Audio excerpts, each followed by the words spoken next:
Tahukah kamu, berdasarkan data dari PISA, PROS, dan World's Most Literate Nations, peringkat minat baca siswa Indonesia berada pada posisi rendah di antara negara-negara lain.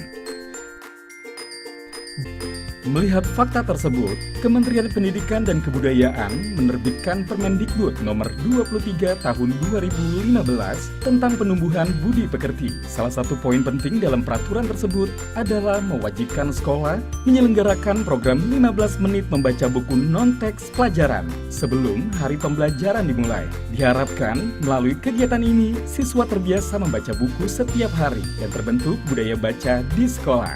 Lalu, apa saja yang bisa dilakukan dalam program 15 menit membaca buku non-teks pelajaran sebelum hari pembelajaran dimulai?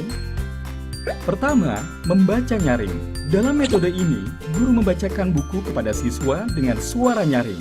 Siswa mendengarkan dan menyimak dengan seksama. Yang perlu diperhatikan, guru selalu menjaga interaksi dengan siswa. Bisa saja saat dan setelah pembacaan buku, guru dan siswa berdiskusi mengenai isi buku. Kedua, membaca mandiri.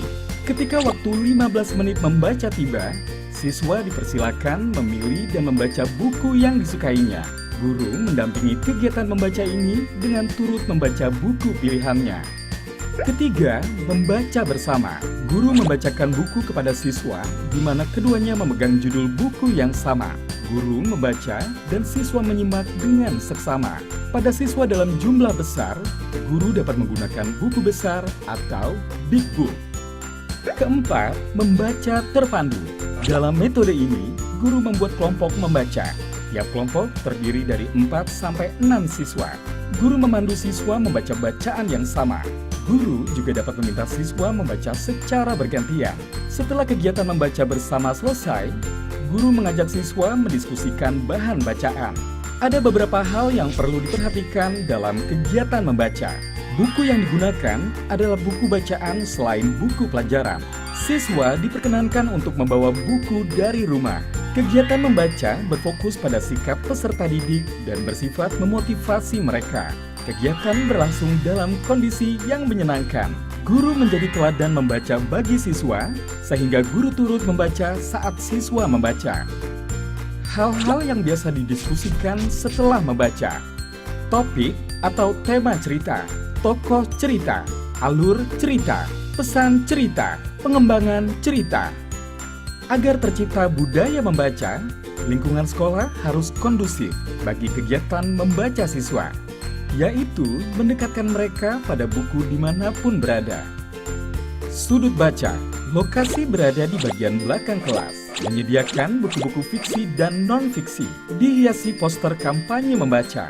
Dapat diperkaya oleh buku yang dibawa siswa. Dapat berupa bacaan koleksi perpustakaan yang dirotasi secara bergilir. Pojok literasi. Dapat dibuat di kebun, halaman, kantin, koridor, area tunggu orang tua, serta area lain yang nyaman dan mudah dijangkau siswa. Dibuat aman dan menyenangkan dengan meja, kursi, dan atap. Koleksi buku dapat disimpan di rak beroda agar dapat dipindah-pindah dengan leluasa. Yuk, sukseskan program 15 menit membaca buku non-teks pelajaran sebelum waktu belajar dimulai setiap hari. Semoga gerakan ini menjadi momentum bagi siswa Indonesia untuk membiasakan diri membaca dan menjadikan membaca sebagai kegiatan yang menyenangkan.